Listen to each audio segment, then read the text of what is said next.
I have always known that the issue of River State will not end very soon. In fact, it will outlive even 2027.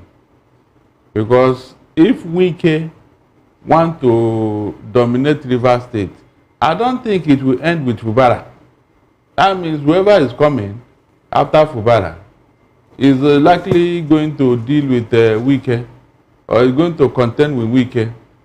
So what Fubara is doing now, he's preparing ground for 2027 because he needed his own men to be in charge of certain positions. Okay. And that's a fact. So Wike is losing out in all this. From all indications, he's losing out. Like I've always said, how can Wike be campaigning for APC and be campaigning under PDP? Is that likely to happen in 2027?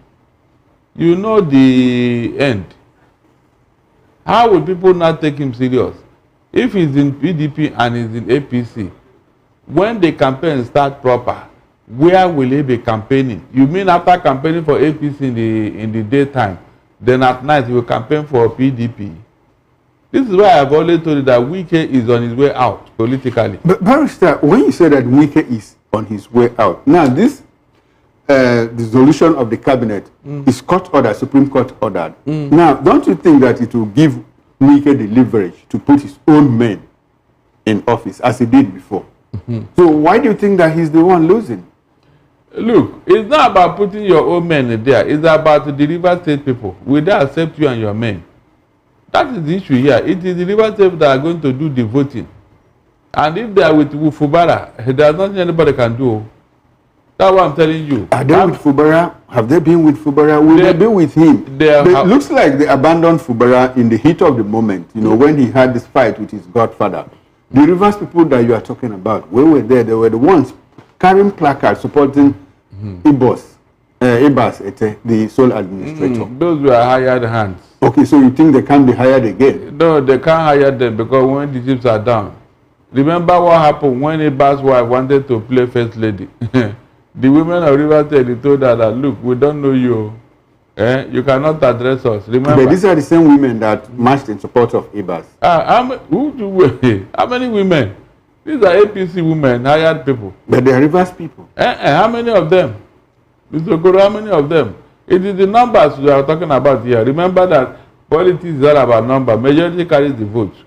For Fubara to have brought peace in River State is even a win-win for him.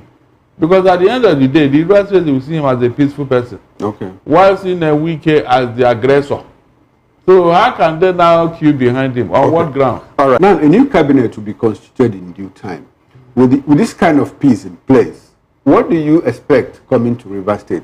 What kind of governor do you think that Sim Fubara will be? Do you expect that if he reconstitute the cabinet, that he's going to put his own men? And if he does, are they not going to go back to the trenches? Because at the soul of the struggle for, at the heart of the struggle for the soul of River State, it was who takes what, when, how, and why.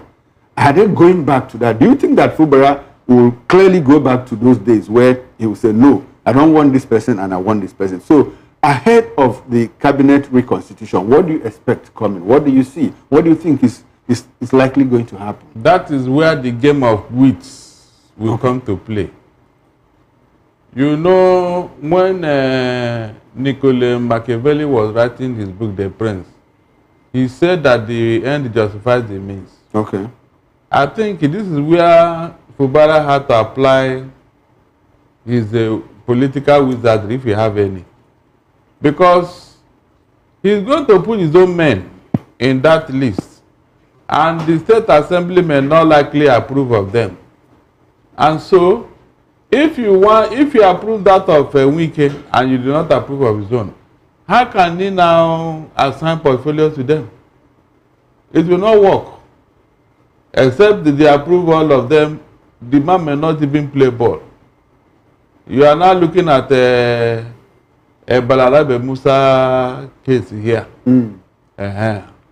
Whereby the man was a UPN and the State Assembly are MPN. And because he didn't play ball, they refused to approve his commissioners. and eventually they impeach him. Look, if Fubara eventually they impeach him, I expect him this time around to go to court and challenge it just like Obi in Anambra. Because that is don't you think that his survival would in the court would be determined by the grounds of impeachment, the reason why they impeach him? That's what I'm saying. Yes, because it's going to be out of selfish interest. That was why Obi won on 2 occasions. Is that a precedent in our books? Yes, of course there is. Yeah, you can make reference to it. If Fubara had been doing his work diligently and honestly, and you want to impeach him because he's not approved of your commissioner, the man may have his reasons. That's the truth. And so, with that reason in his kitty, he can even bring it up in court. There's no law that says you must accept certain people as commissioner. There's no law. That discretion is on you as the chief executive officer. No state assembly can impose any commissioner on you. Ditto, no national assembly can impose a minister on president. And so based on that, Fubara still have some trump card with him if he knows how to play it. Okay. Yes. So wouldn't that cause trouble for him and Rivers people? If you want peace, prepare for war. Okay, now Barrister, the constitution makes it, if you are sworn in as a governor, you have 6 months. The constitution gives you a threshold, timeline of 6 months within which to constitute a cabinet. Exactly. That 6 months window, does it apply to him now that he just came back to office? Of course. Okay. Of course. Because he needed to assess the situation since 6 months ago that he was out of office. Okay.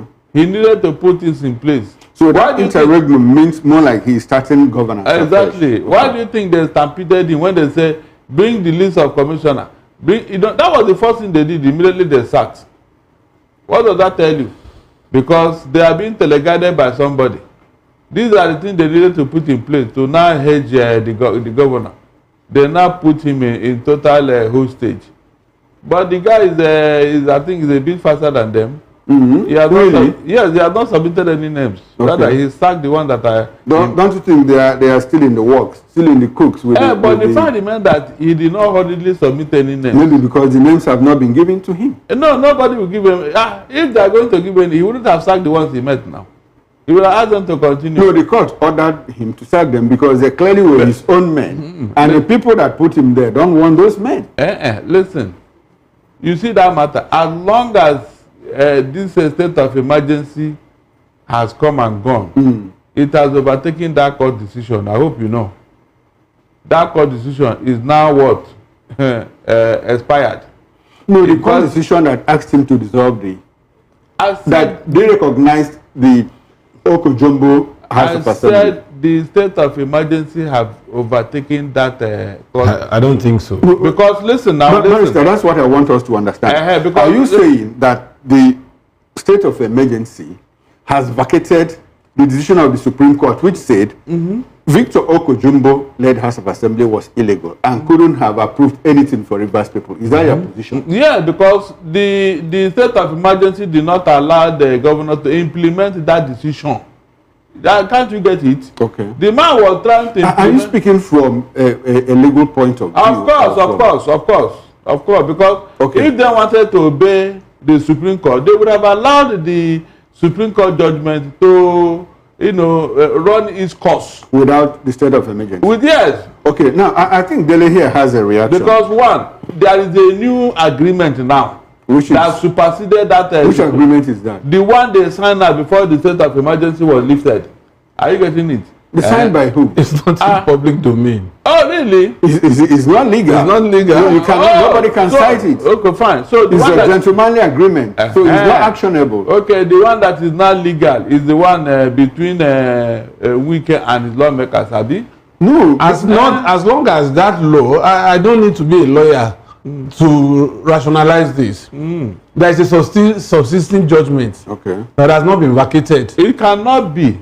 Because there is a subsidiary judgment. Why not I don't need to be a lawyer. Barrister, hold on. Barrister, you have your time. I don't want him to derail. It's not a matter of derailment. No, Barrister, it's a matter of derailment. Excuse me, I'd like for you to hold on. Hold on. You have your time. This is a court judgment. Let us interpret it properly. Barrister, you have said as long as that judgment was not implemented, it is now null and void. Beautiful. The brother cannot go back there. That is your opinion. He cannot go back to that judgment. Opinion. He cannot. Barrister, I would like to ask you a question. Yes. I'd like to ask you a question. Fubara has an attorney general. And I want you to review what happened to him legally in the past 2 years. Will you, I mean, in the court of justice, in the court of high court, appeal court, and supreme court, and all of that, do you think that his attorney general gave him very, very useful advice, legal advice? The same thing, the same way the president have an attorney general. Okay. Did he give him a sound advice before he declared state of emergency in Rivers State? No, tell me. Look, the attorney general. You know why I ask this question? Why I ask this question? A lot of people, including lawyers that I've spoken to, believe that the attorney general of Rivers State was not on top of his job. That he gave Fubara some legal advice that turned out, to harm him. And they all even said that the man was a university professor who hadn't practiced law before, and they just brought him from the university and made him AG. So that's why I'm asking you this question. What are your thoughts? Whenever you are an orphan, you are always a guilty person in a village square. An orphan, he can never get justice in a village square. That is the truth. Whatever you are saying about the attorney general, on what ground? The Supreme Court gave a judgment, and Fubara went ahead to implement that judgment. So, what wrong did the attorney general do? What did he commit? No, I just asked an honest question. I said he didn't do anything. Okay, it's not that the federal government was working towards an answer. Okay, so he's a good attorney general. Because if they wanted to, the federal government working to an answer, was it the federal government that federal government advised him to go and withdraw the case in court against the 27 lawmakers? He had an attorney general, and the attorney general didn't conduct due diligence to ensure that the other parties, the other party withdraws their case, but they didn't. So what form of attorney general would that be? That's what I want to know. One of the things they told him in the 8-point agenda. His hand in Asoro. No, the 8-point agenda was shared between him and the other party. He met his own part of the bargain. The other party didn't meet. And he had an attorney general who should have advised him on the steps to take. And I'm asking you, did he give him proper legal advice? Hold on, he did. Okay. He did. Do you know why?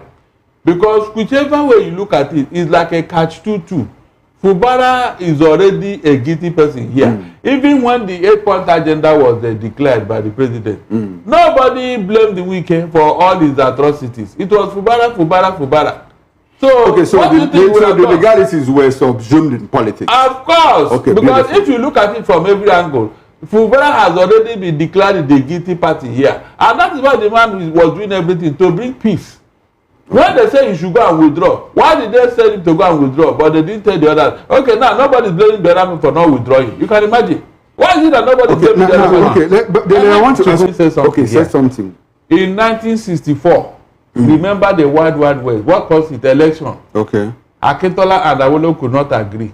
And you know what happened? Okay. Is that not true? When the state of emergency was declared in that western region. And that made the Wole Soyinka to go to Western region radio. To go and declare the true result in 1965. And of course, in 1966, you know what happened. What I'm saying here is that you see this thing Wike is doing.